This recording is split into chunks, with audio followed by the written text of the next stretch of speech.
Alright, so this may be disgracing my ancestors, but this kimchi recipe is really good, so I'm making it anyways. Start by mixing together the marinade. You can use different ingredients based on your taste preferences, but you absolutely must use garlic, gochugaru, and some kind of liquid like oil or vinegar. I use both, and I also like using patis, which is a Filipino fish sauce, some white sugar, and salt. Since we're not salt soaking the Brussels sprouts, they won't release any water while they ferment. So make sure to add more liquid and more salt in this recipe than you would for, say, a cabbage kimchi recipe.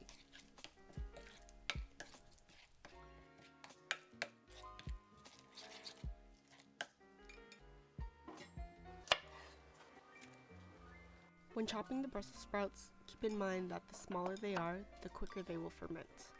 In other words, the smaller the pieces, the quicker they'll be ready to eat. After you've coated the sprouts in the marinade, pack them into a clean airtight jar. I used a mason jar because it's easy to fill and also because it looks nice.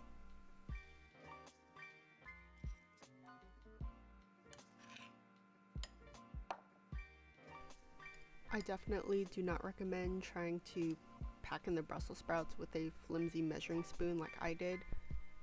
You're better off using some kind of wooden cooking utensil or even a potato masher if you have one.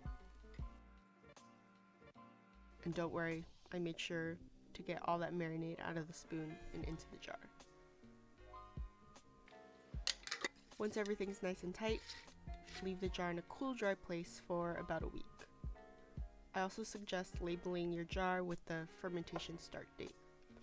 The duration of the fermentation period will depend on how big your Brussels sprouts pieces are, as well as how funky you want your kimchi to taste. Since my sprouts weren't chopped very small, it took about 2 weeks to ferment. This is what the jar looked like on day 1.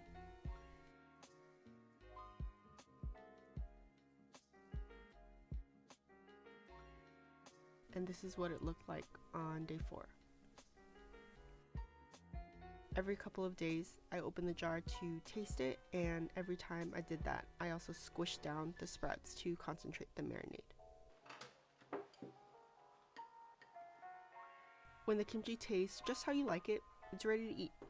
So here I'm eating it with rice porridge, some vegetables, and extra sesame oil.